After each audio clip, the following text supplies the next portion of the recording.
Direto da redação. Eu só gostaria de lembrar aqui ainda daquele tópico ali dessa lavagem de dinheiro, essa reportagem que foi publicada no portal Viu. Vou te dizer aqui a data, olha aqui, dia 7 de junho de 2021, ano da pandemia. Foi a segunda fase da Operação Chorume, Operação Chorume fase 2. Foram cumpridos na ocasião 8 mandados de prisão expedidos pela primeira vara especializada do Rio de Janeiro, em razão de um forte esquema criminoso realizado a fraudes na prefeitura de Carmo, na região serrana. E foi uma segunda-feira, tá? O pessoal amanheceu com a polícia na porta. E um dos alvos foi o ex-prefeito da cidade, o Paulo César Ladeira. E esse esquema já havia dado origem a uma primeira fase dessa operação, da Chorume na ocasião, que foi realizada em março daquele mesmo ano, quando foram encontrada a quantia de R$180 mil, R$180.900, decorrente de propinas que eram enterradas em um sítio. E prendeu na ocasião também a vereadora Rita Estefânia Gozzi Fassura, o ex-secretário de Meio Ambiente Ronaldo Rocha Ribeiro e o empresário Murilo Neves de Moura. Eles eram acusados de corrupção ativa, corrupção passiva, associação criminosa e prevaricação. Era um esquema envolvendo negócio de lixo. Prendeu o vereador, prendeu os secretários, o ex-secretário, prendeu o César Ladeira. Então foi feita uma busca e apreensão e o dinheiro estava condicionado, estava guardado em canos de PVC, dentro de um buraco. E o Tribunal de Contas, naquela ocasião, Wilson, apontou que diversas irregularidades estavam persistentes lá no projeto base da licitação e da execução contratual desse contrato aí. Então, esse é um tema. Aí agora veja que você vai ver na outra reportagem, a terceira fase ainda dessa operação da Chorume foi o Ministério Público Estadual e agentes da 112ª Delegacia de Carmo, e foi deflagrada já na quinta-feira. Aí nós já estamos falando no mês de agosto de 2021. Então foram sequencialmente várias operações contra o ex-prefeito. Ele já não estava mais na prefeitura. A gente está falando em questão de perder dinheiro, como perde dinheiro, e o dinheiro amaldiçoado. Quando perdeu o mandato, começou o inferno astral. E a nova denúncia que foi apresentada aí, 23 pessoas e 2 pessoas ligadas aos esquemas, elas foram presas. E nessa daí, o interessante observar que tinha um núcleo no Poder Legislativo, então foram presos vereadores. Os vereadores foram presos na época, além da Rita Estefânia, o Romerito José, Marco Antônio, Giliano de Souza, Valquíria Aparecida, Samuel Cássio, Salvador, Wilde Rodrigues e Ana Cláudia. 9 vereadores foram presos na ocasião, nessa operação aí, na terceira fase da Operação Chorume. É só pra gente mostrar o seguinte, que a coisa parece sim um momento em que tá ao desfrute, que a pessoa tá desfrutando, tudo são flores, né? Mas depois, quando o castelo de cartas começa a cair, vem embora, né, Wilson? Vem tragando tudo, né?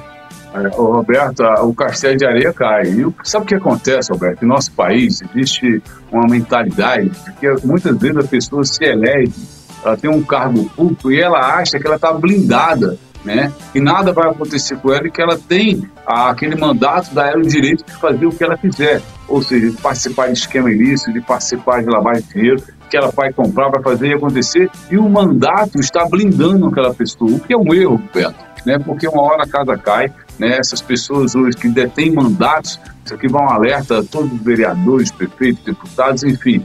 Todos vocês o Ministério Público está de olho em qualquer ação que vocês façam. Então, não façam porque uma hora a casa cai. E essa blindagem que vocês acham, como está acontecendo essa operação aí do COAF aí no estado do Rio de Janeiro, no interior do estado do Rio de Janeiro, Roberto, lembrando que aí essas pessoas se acham com a blindagem do Homem de Ferro, Roberto. Parece que eles estão com a blindagem do Homem de Ferro. Lembrando que tem maresia no Rio de Janeiro, o ferro enferruja. E esse ferro, ele quebra. E aí, Roberto, a casa cai. E aí o problema é que afeta a família de pessoas, né? Afeta a família de várias dessas pessoas, que muitas vezes a mulher não sabe qual é o esquema que o cara está fazendo, está desfrutando, né, daquele bem-estar momentâneo e daqui a pouco tudo se perde e é o que vai acontecer com essa operação do COAF aí também no estado do Rio de Janeiro, Roberto. Wilson, você falava agora há pouco sobre a decisão do Tribunal de Justiça de ontem, que também é reportagem no Portal Viu, que acabou com as contratações temporárias em Cabo Frio, porque foi no governo da Magdala Furtado. Já havia uma decisão, Sim. Agora reforça. Na verdade, a segunda instância reforçou, manteve a decisão de primeira instância, mas abre um precedente em relação às cidades que estão operando com milhares de RPAs.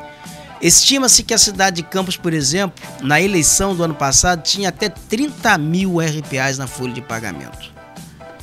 Roberto, você observa que essa farra dos RPAs, né? O que é o RPA? O Recibo de Pagamento Autônomo.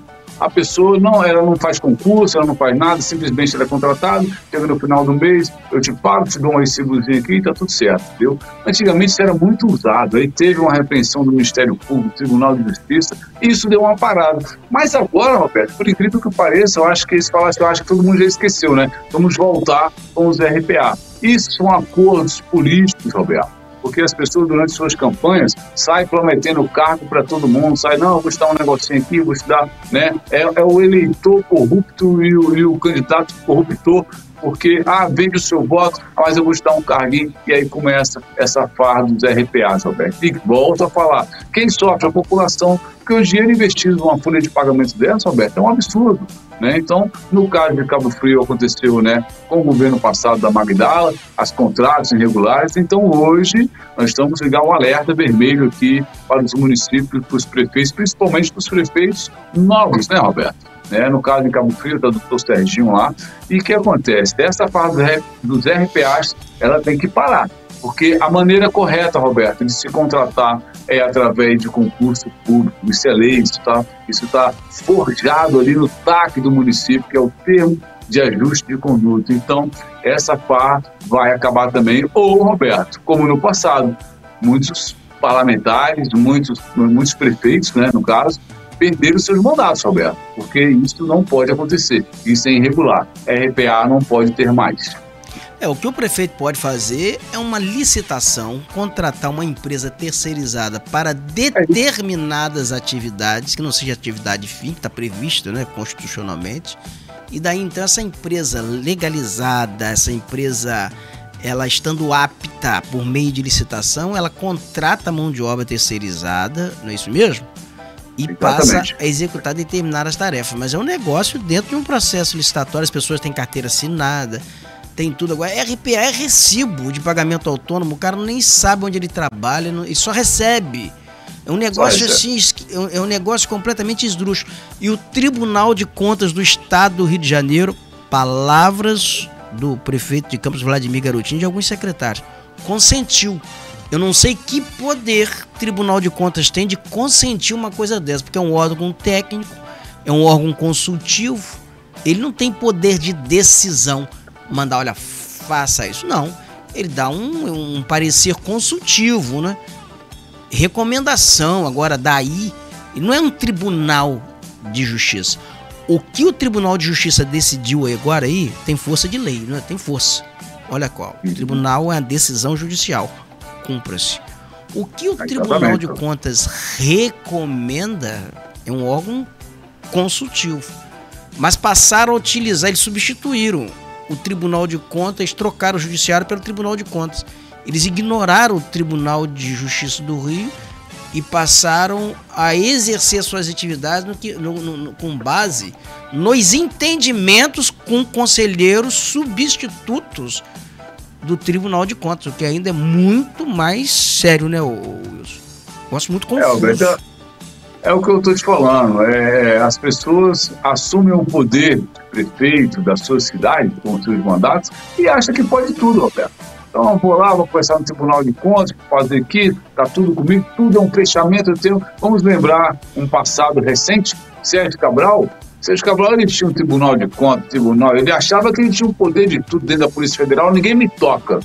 Quando tocaram, Roberto, guardou ele lá dentro de uma cadeia lá. Enfim, hoje ele está solto aí, né? A justiça tem os seus precedentes aí, enfim.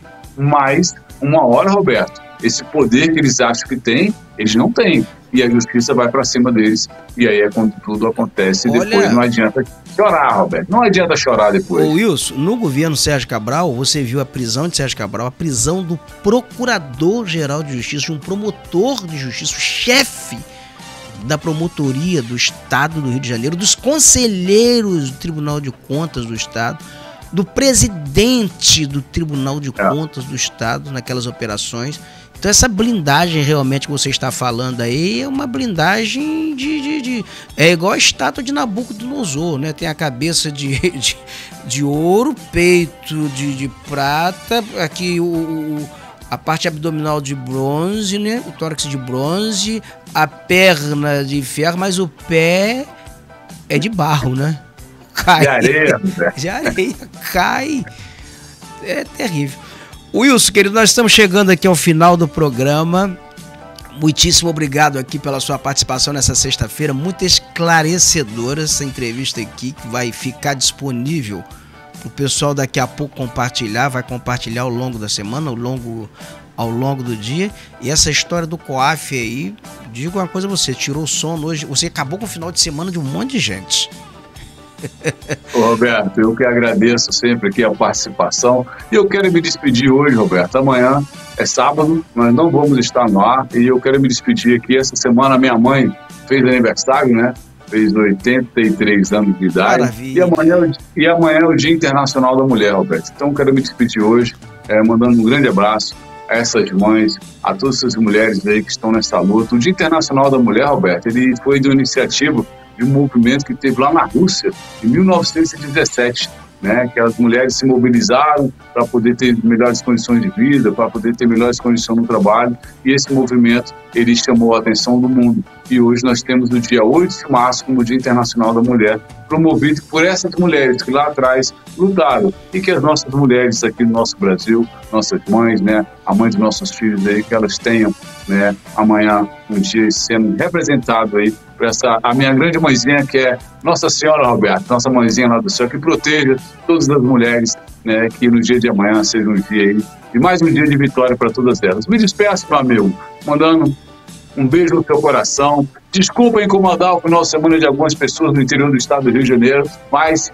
fiquem atentos e de olhos abertos, porque o bicho vai pegar, Roberto. Perfeito, querido.